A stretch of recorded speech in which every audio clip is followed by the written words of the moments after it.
Nous voici à nouveau en plein cœur de Jérusalem. Le centre de la ville est un peu plus calme que d'habitude, surtout un vendredi matin. D'habitude, il y a énormément d'animation dans les mêmes quartiers. L'animation est bien moindre. On sent évidemment que le pays est dans une situation de retenue de joie, de retenue de fête, comme c'est le cas habituellement le vendredi. Et voilà. Et là, évidemment, on se trouve avec des scènes habituelles où des enfants traversent. Et heureusement que les voitures sont là pour temporiser un petit peu. Regardez, vraiment presque personne. Ouais, partout, la police est omniprésente. La police, l'armée, notre chaîne.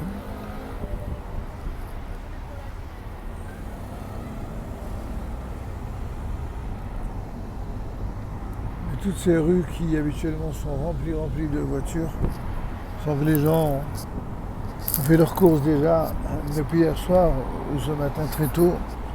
Et là ils retournent à la maison parce que c'est pas pachoute.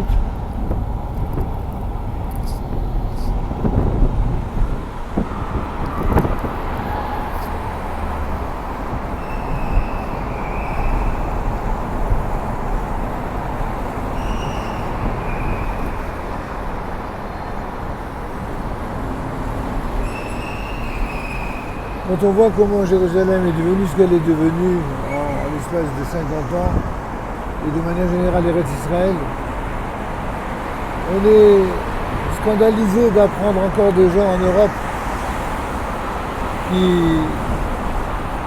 parlent toujours de ce soi-disant peuple palestinien comme étant une victime. La population palestinienne, elle est victime de personnages infâmes qui ont représenté cette population pendant des décennies, en commençant par Yasser Arafat, en continuant avec Abou Mazen et toute la clique de ceux qui les entourent.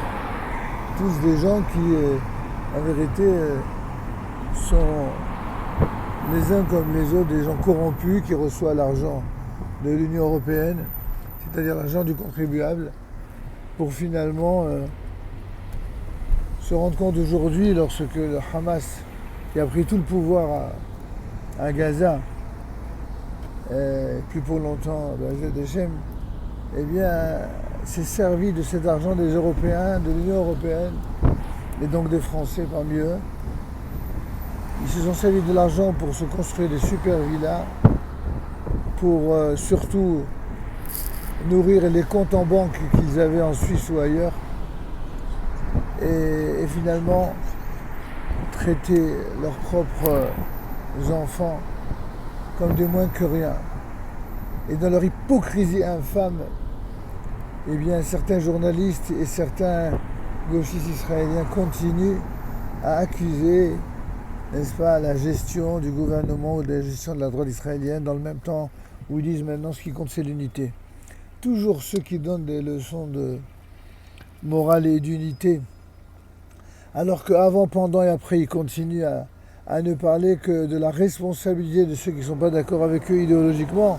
Ces gens-là, ce sont eux qui, en vérité, ont donné la force, le courage et même la nourriture idéologique à nos ennemis pour faire les atrocités qu'ils ont commises.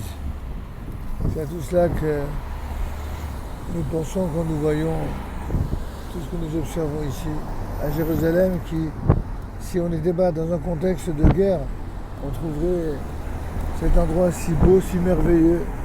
Là, on va passer à 2 pas du Kotel. Voilà, on ne pourra pas s'arrêter au Kotel pour des raisons de sécurité ce matin, mais en tout cas, on va passer à côté, et de là où nous sommes, eh bien, nous prions, nous adressons une prière pour que Dieu protège tous les enfants d'Israël, notamment ceux qui sont à Gaza ou dans le sud en général, ainsi que ceux qui sont postés dans le nord là-bas, parce qu'ils se préparent à toute éventualité, à l'ouverture d'un nouveau front sur place. תעלי שמשה מלך מלכי המלכים הקדוש ברוך הוא משברך אבותינו הקדושים אברהם יעקב משה ואב נשמו יברך את כל חיילי צבא ההגנה לישראל העומדים על משמר ארצנו. הקדוש ברוך הוא ישמרם ויחיים הם ונשיהם ובניהם ותלמידיהם וכל אשר להם. הקדוש ברוך הוא יאריך ימיהם בטוב ובנעימים, יבטל מעליהם כל גזירות קשות ורעות ויגזור עליהם גזירות טובות. הקדוש ברוך הוא יאריך ימיהם בטוב ובנעימים ויחזק את גופם ואת רוחם, ועוזר השם יתברך יזכם לניצחון השלם על אויבינו, ועוזר השם יפיל את כל אויבינו עד שהעיר השלמה תיגאל ותחול בידי עם ישראל בארצו, בידי מדינת ישראל. אמן כן יהי רצון.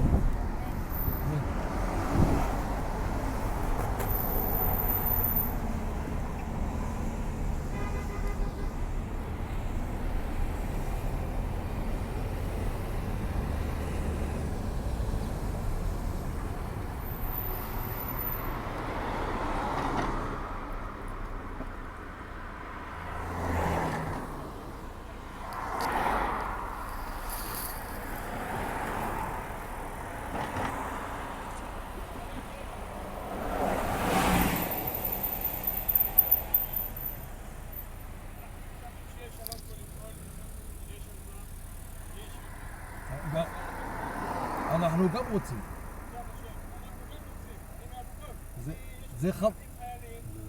זה חבל, כל המלחמה הזאת, זה בעיה, זה כל העולם נהיה משוגע. יסיים, כן. צריך לדבר איתו. זה הוא עושה הכל, זה הוא. נכון. תודה רבה. Ce sont des Arabes de Abu Ghosh qui, à l'arrêt du feu rouge, ils ont exprimé des mots d'espoir, de paix. Bon, disons qu'à Abu Ghosh, la plupart sont considérés comme plus modérés. Il n'en reste pas vrai que même là-bas, il y a une nouvelle génération qui est née là-bas et qui a été un petit peu chauffée. C'est comme en France, c'est comme partout. Quand il y a des gens modérés qui sont dirigés par des gens modérés, alors il y a une possibilité toujours de cohabiter dans le shalom, dans la paix et d'entrevoir des jours meilleurs. Mais les mots et les belles paroles ne suffisent pas à garantir une paix et une sécurité. La paix et la sécurité, elle sera garantie lorsque ceux qui incarnent le mal absolu et qui parfois même font semblant de parler de paix alors qu'ils entretiennent la guerre, et bien tout cela, ils seront complètement éradiqués de cette carte du Proche-Orient.